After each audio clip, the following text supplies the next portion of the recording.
Well, good morning and hello. It's me, Kenny Polcari, your host of the party, and today is Friday, March 31st, 2023, and it is month end and quarter end. And so here are the things you need to know. The PCE is due out at 8:30 this morning. 3 Fed members yesterday hint at a rate hike in May, so nobody should be surprised about that. Tech bigwigs are calling for more regulation surrounding artificial intelligence, while Joey is calling for more regulation surrounding the mid-sized banks. Oil's up again, gold and bonds are holding their own. And what do we have for dinner today? Well, we're going to have the Bucatini in a roasted red pepper sauce. It is so good and so easy to make and different than anything you've probably ever had. So, good morning, right? Like I said, it's month end and it's quarter end, and stocks continued to rise as asset managers went on a window dressing shopping spree ahead of the quarter end marking period, taking back many of the losses suffered earlier this month after getting whacked by the failure of the Silicon Valley Bank. The Dow ended up 141 points or 0.4%. The S&P ahead by 23 or 0.6. The Nasdaq up by 88 points or 0.7. The Russell lost 3 points, while the transports added 58 points or 0.4%. As of this morning, the Dow is the only index that's in the red. But we do have today, and with the global markets all higher, there is a shot that we could see the Dow go positive. But in order to do that, it has to gain 245 points, something it just doesn't feel like it's going to do, but it could.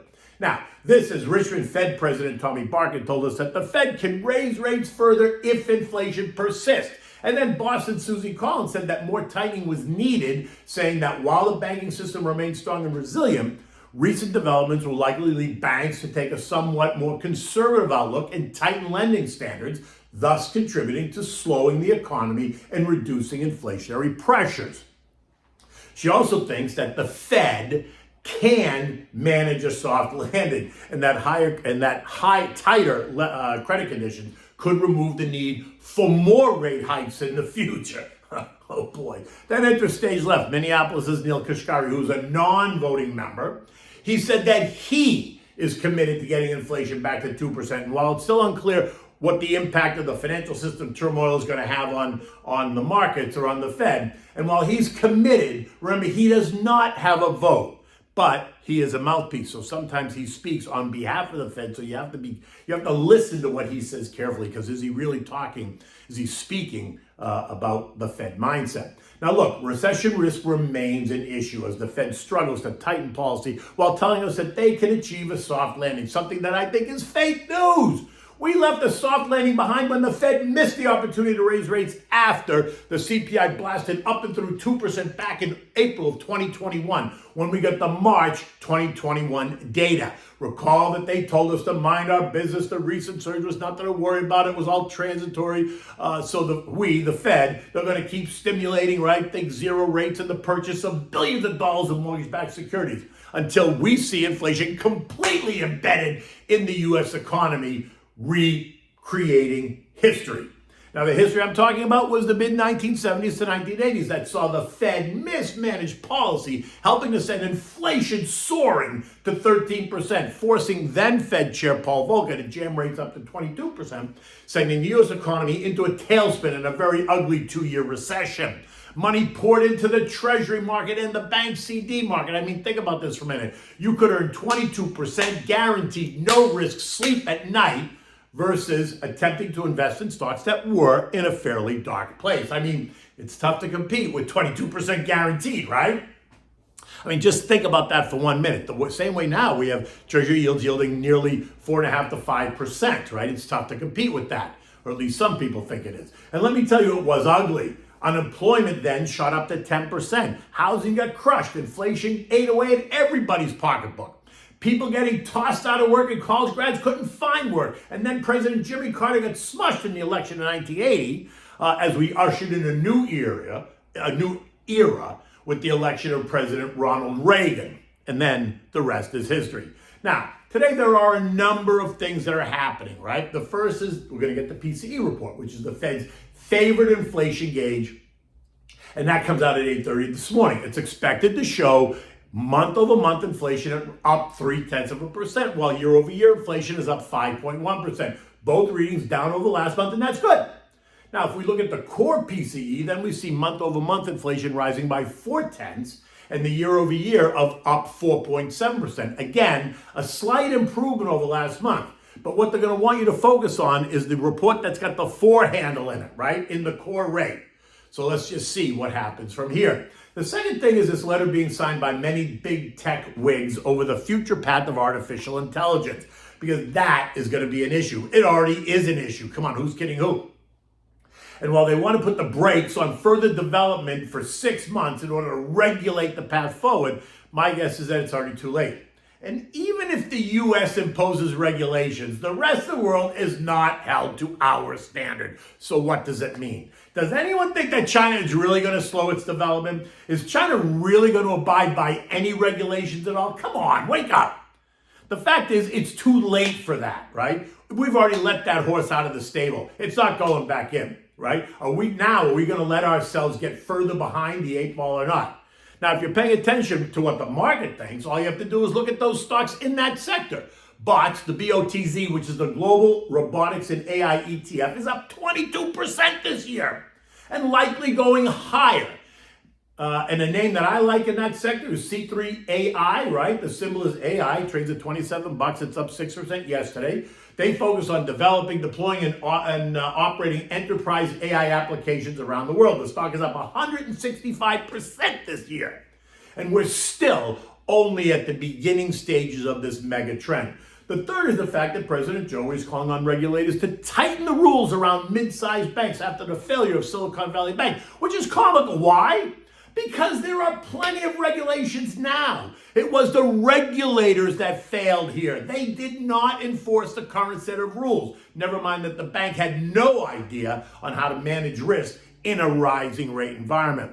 How about trying to enforce the current set of rules first before you impose more onerous rules that are going to do nothing more than create more difficulty for those banks, only adding to the dark clouds that are hanging over the sector, right? Because you see the sector, the regional bank sector, is down 22% year to date. Now, yesterday saw 10 of the 11 sectors rise. Only the financial sector ended the day lower.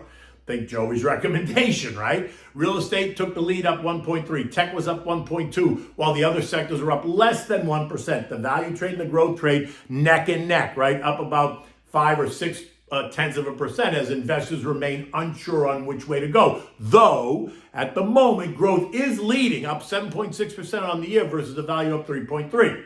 The VIX, which is the fear index, has fallen back to pre-Silicon Valley Bank levels, and that suggests that investors remain complacent, and that should allow for stocks to kind of churn higher. Maybe not shoot higher, but just churn higher, right?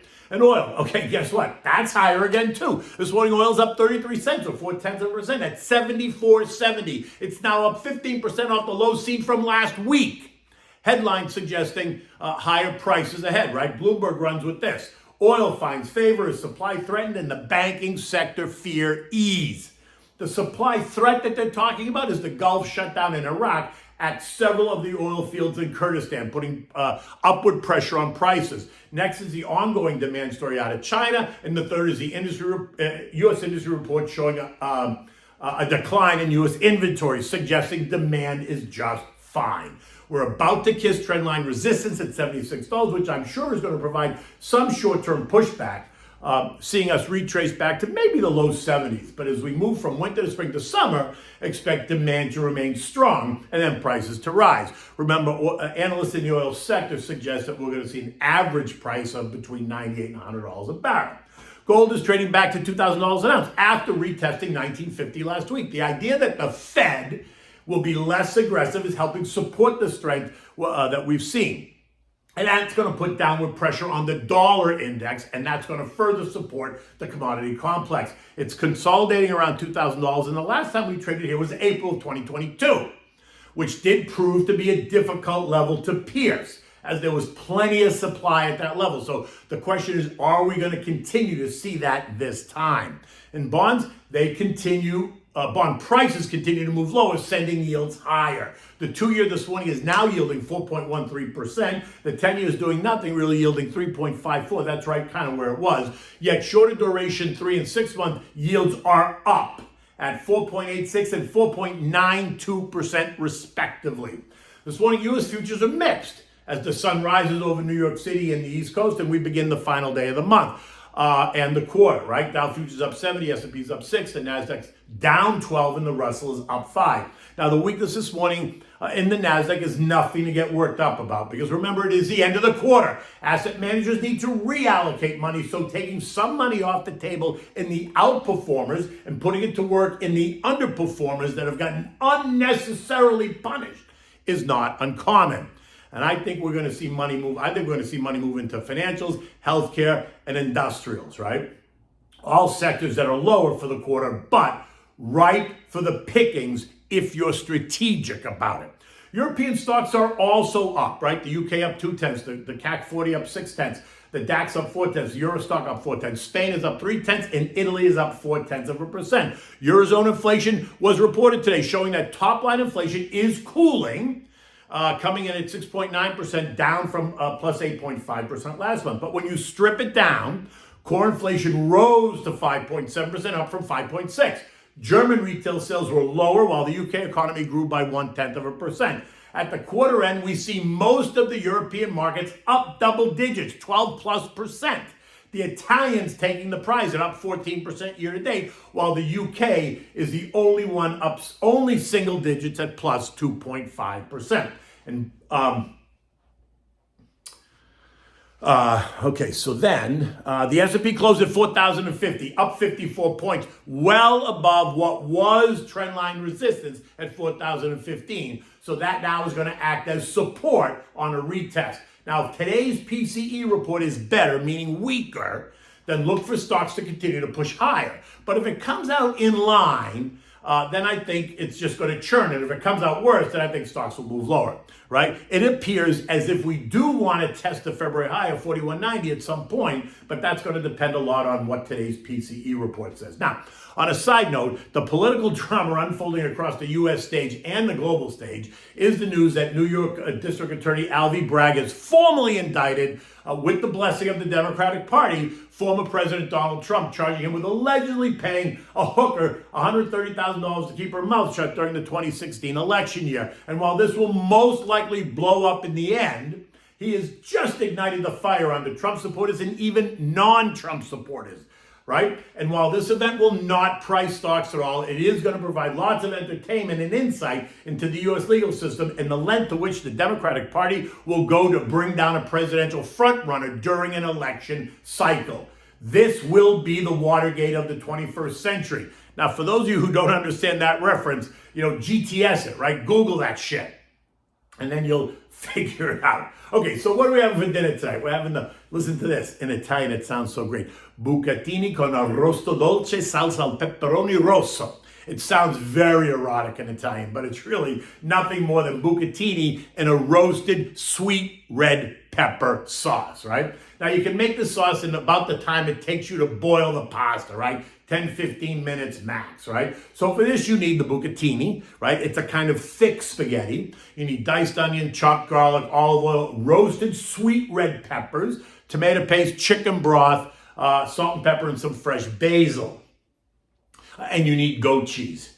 Now, you want to bring a pot of salted water to a rolling boil on the back burner. Once it's boiled, you can put your bucatini in and cook it. While that water is heating up in a big saute pan, you want to heat up the oil and saute the onions until they're soft and tender, right? It might take, you want the onions to take on that kind of golden color, right? Add the garlic. Don't let the garlic burn. Saute it all together until it's all nice and soft. Now, take that mixture, the onions and the garlic, put it in the food processor. Add chicken broth, add the can of tomato paste, and add a jar of sweet red peppers, roasted red peppers, right? Blend it. Season it with salt and pepper, then put it back into the saute pan. Keep the heat on low just so you warm the sauce up. Taste it and adjust the seasoning if you need to. Now, when the bucatini is done, you want to strain it, always reserving a mug full of the pasta water, which we call tears of the god. Using tongs, put the bucatini into the saute pan with the sauce. Stir it to mix it well. Now, if it sucks up all the sauce, then add back some of those tears of the god and allow it to absorb. Now, serve this in warm bowls, and to set this up and make it different, you want to top it with crumbled goat cheese. versus Parmigiana. Now, you can use the Parmigiana separate if you want, but once you put the goat cheese on, don't use the Parmigiana. If you don't want the goat cheese, then use the Parmigiana. But otherwise, this will make it different if you use the goat cheese on top, right? The pasta's warm, the softened goat cheese, it'll melt into it. Just mix it up on your plate and then enjoy. You can have this with, either a light red or a white. You know me, because the red gives the agita. I'll go for the white. I'm going to have one glass of red and then I won't get agita. But if I drink too much red, I get agita. Anyway, it's Friday. Down here in Florida, the weather is going to be absolutely beautiful this weekend. Have a great weekend, and until Monday, take good care.